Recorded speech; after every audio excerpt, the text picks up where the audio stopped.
வணக்கம்.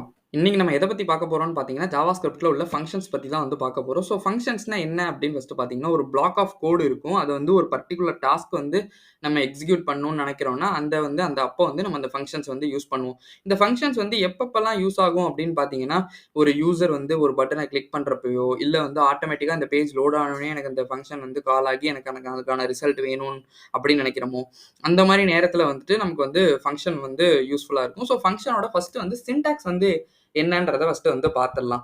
ஃபங்ஷனோட சின்டாக்ஸ் வந்து என்னன்னு பார்த்தீங்கன்னா, ஃபர்ஸ்ட்டு வந்து ஃபங்ஷன்றது குடுத்துடணும். ஸோ இப்படி குடுத்தா வந்து, இது வந்து ஃபங்ஷன் அப்படின்னு அர்த்தம். இதே மாரி ES6ல இருக்கு கான்ஸ்ட்ன்னு சொல்லிட்டு, அத நம்ம தனியா வந்து பார்ப்போம். ஸோ இப்போ வந்துட்டு ES5ல உள்ள ஃபங்ஷன்ஸ் மட்டும் வச்சு பார்ப்போம். ஸோ இப்போ வந்து இந்த இதெல்லாம் ஒர்க் ஆகாதான்னு கேட்டீங்கன்னா, இதுவுமே ஒர்க் ஆகும். பட் ஸ்டில் வந்து இந்த ஃபங்ஷன்ஸ் வந்து கொஞ்சம் ஓல்டர் அப்படின்னு சொல்லுவோம். So okay right. Function keyword போட்டாச்சு. இந்த ஃபங்ஷன்றது கீவேர்டு. அத வந்து நம்ம போட்டாச்சு. ஸோ போட்டுட்டு அதுக்கு ஒரு நேம் வந்து வைக்கணும். ஸோ என்ன நேம் வைக்கலாம் அப்படின்னு பார்த்தீங்கன்னா, சும்மா வந்துட்டு நான் நேம்னே குடுக்குறேன். அப்பதான் வந்து புரியுன்றதுனால நேம்ன்றது குடுத்துட்டேன். அப்புறம் வந்து பார்த்தீங்கன்னா, ஒரு பேரந்தசிஸ் வந்து போட்டுக்கணும். அப்புறம் வந்து பிராக்கெட் போட்டுக்கணும். இந்த பிராக்கெட்குள்ள வந்து நடக்கிறது இருக்குல்ல, ஸோ இந்த பிராக்கெட்குள்ள நடக்கிற எல்லாமே வந்து அந்த கோட் வந்து நம்ம எக்ஸிக்யூட் பண்ணணும். என்ன டாஸ்க் குடுக்குறோம்னு நெனைக்கிறோம்ல, அத வந்து இந்த பிராக்கெட்குள்ள குடுக்கணும்.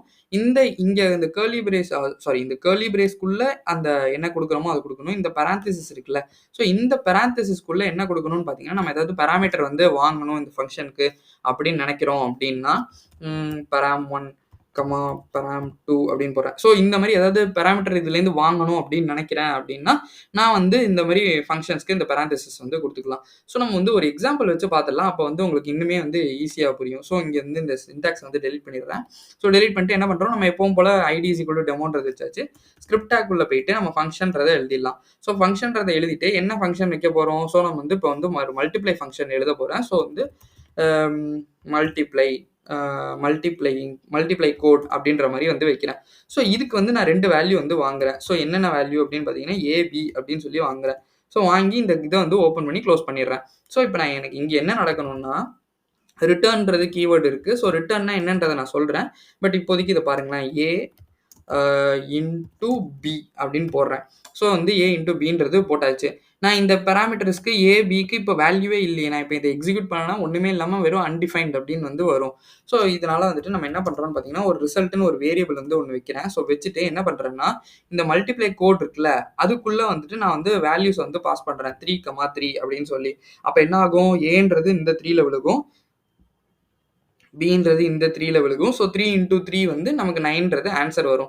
So okay right. இந்த மாரி வந்து பாஸ் பண்ணியாச்சு. இப்ப நான் அத வந்து யுஐல ஷோ பண்ணணும்ல. ஸோ அதுக்கு என்ன பண்ணுவேன் அப்படின்னு பார்த்தீங்கன்னா, document dot get element by ID.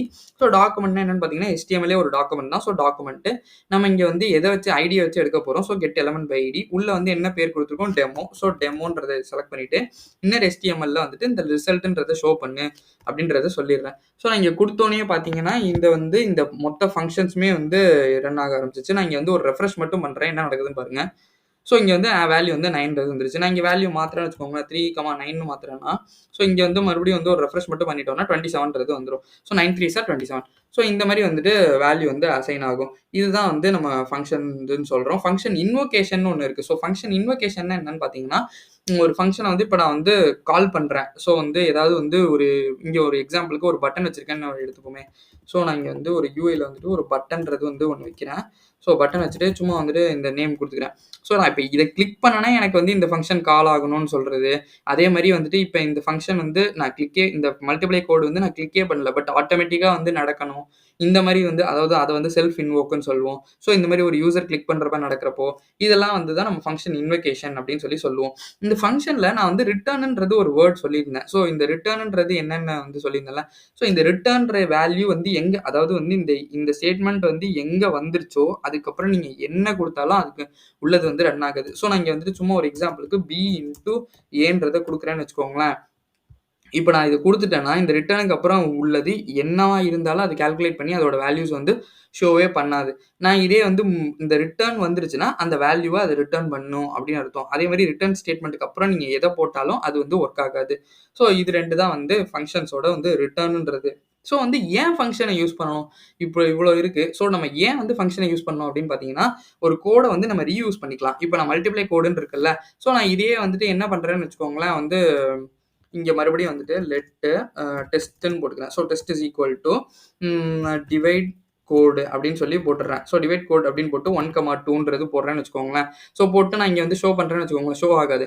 இப்போ நான் இதே வந்துட்டு இங்கே வந்து மல்டிப்ளைக்கு பதிலாக இங்கே டிவைடுன்றதை மாற்றுறேன். ஸோ மாற்றிட்டு இங்கே இந்த பி இன்ட்டு ஏவையும் கமெண்ட் பண்ணிடுறேன். ஸோ கமெண்ட் பண்ணிட்டேன்னு நான் இங்கே ஒரு ரெஃப்ரெஷ் மட்டும் பண்ணேன்னு வச்சுக்கோங்களேன். எதுவுமே வந்து ஷோ ஆகலை. ஸோ இங்கே வந்துட்டு நான் என்ன பண்ணுறேன், டெஸ்ட்டுன்றதை வந்து சும்மா போட்டுடுறேன். இங்கே வந்துட்டு 1க்கு பதிலாக வேணால் 4ன்றதை போட்டுடலாம். ஸோ 4/2 இதுக்கான வேல்யூ வந்து நமக்கு ஆன்சரில் வரணும். ஸோ ரெஃப்ரெஷ் பண்ணுறேன், ஆனாலும் வரல. ஸோ ஏன் வரல அப்படின்னு பார்த்தீங்கன்னா, இதை வந்து நம்ம தூக்கிடலாம். A, B தான். ஸோ ஓகே, நான் டிவைட் கோடுன்னு சொல்லி போட்டிருக்கேன். ஸோ அப்படி போடக்கூடாது, மல்டிப்ளை கோடில். ஸோ இங்கே வந்து நான் போட்டேன்னா இதுக்கான ஆன்சர் வந்து 2ன்றது வந்துருச்சு. இதே மாதிரி வந்து பார்த்தீங்கன்னா டிவைடுக்கு பண்ணுறோம் அப்படின்னா நம்ம டிவைடுக்கு வந்து தனியாக வந்து கோடு எழுதிக்கலாம். ஸோ இந்த ஃபங்க்ஷன்ஸை வந்து இப்போ நான் சொன்னது வந்து ஒரு சிம்பிள் எக்ஸாம்பிள். இப்போ நான் மல்டிப்ளை கோடே வந்து இப்போ எனக்கு 1,2க்கு வேணும். ஸோ நான் இங்கேயே வந்துட்டு வேல்யூ சேஞ்ச் பண்ணுறதுக்கு பதிலாக எனக்கு வேறு இடத்துல வேணும் அப்படின்னு சொல்லி போட்டேன்னா 1,2க்கு வந்து எனக்கு வேல்யூ வந்து வரும். ஸோ நான் இங்கே டெஸ்ட்டுன்றதை மாற்றிடுறேன். ஸோ மாற்றிட்டேன்னா எனக்கு வந்து 1 × 2 வந்து ஆன்சர் வந்து வந்துடும் 2ன்றது. ஸோ இந்த மாதிரி இந்த கோடை வந்து நீங்கள் எங்கே வேணால் ரீயூஸ் பண்ணிக்கலாம். அதே மாதிரி நமக்கு தேவையான இடத்துல நம்ம கண்டிஷ்னலாக போட்டு அதை ரெண்டரும், அதாவது வந்து டிஃப்ரெண்ட்டாக வந்து அதை யூஸும் பண்ணிக்கலாம். இப்போ நான் டிவைடுக்கு வந்து போட்டிருந்தேன்ல, ஸோ நான் இங்கே வந்துட்டு நான் டிவைட் கோடுன்னு போட்டு நான் அதை சேஞ்ச் பண்ண வேண்டியதே இல்லை. பக்கத்துலேயே ஒரு பேராமீட்டர் பாஸ் பண்ணி நம்ம அந்த கண்டிஷனல் ரெண்டரிங் பார்த்துருக்கோம்ல. ஸோ நான் இங்கே வந்து மல்டிப்ளைன்னு கொடுக்குறேன்னு வச்சுக்கோங்களேன். ஸோ நான் இங்கே கொடுக்குறேன், இங்கே வந்துட்டு டிவைடுன்றது கொடுக்குறேன். ஸோ இங்கே வந்துட்டு மறுபடியும் வந்து மாற்றிடலாம், டிவைட் கோடுன்னு சொல்லிட்டு டிவைட் கோடுன்றதை மாற்றிடலாம். சாரி, மல்டிப்ளை கோடுன்னு தான் இருக்கணும். ஸோ மல்டிப்ளை கோடுன்னு வச்சிடலாம். ஸோ இங்கே வந்துட்டு எனக்கு இன்னொரு பேராமீட்டர் வேணும். அது என்ன அப்படின்னு பார்த்தீங்கன்னா, சும்மா வந்து நேம் அப்படின்னு வச்சுக்கிறேன். ஸோ நான் இங்கே வந்து ஒரு கண்டிஷன் வந்து எழுதுறேன். If name is equal to மல்டிப்ளையாக இருந்தா எனக்கு வந்து இந்த ரிட்டர்னை வந்து எக்ஸிக்யூட் பண்ணு. எனக்கு ரிட்டர்ன் A × B வரணும்.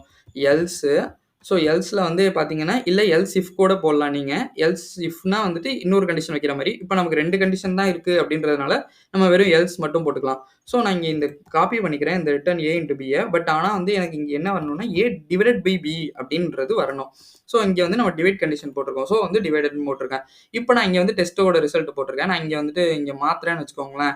இங்கே வந்துட்டு ஒரு 7ன்னு போடுறேன்னு வச்சுக்கோங்க. 7/2 போடுறேன். ஸோ இங்கே வந்து ரெஃப்ரெஷ் பண்ணிடலாம். 3.5ன்றது வந்துருச்சு. ஸோ நான் இங்கே வந்து நான் ரிசல்ட்டுன்றதை கால் பண்ணுறேன்னு வச்சுக்கோங்களேன்.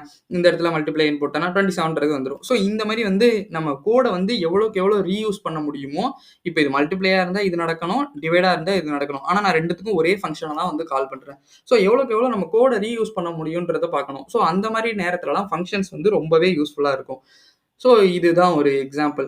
இந்த மாதிரி வந்து வீடியோ வந்து ஈஸியாக இன்ட்ரெஸ்டிங்காக நீங்கள் தெரிஞ்சுக்கணும் அப்படின்னு நினச்சிங்கன்னா கோட் வித் அஸ்வினை மறக்காமல் வந்து ஃபாலோ பண்ணி சப்ஸ்கிரைப் பண்ணிக்கோங்க.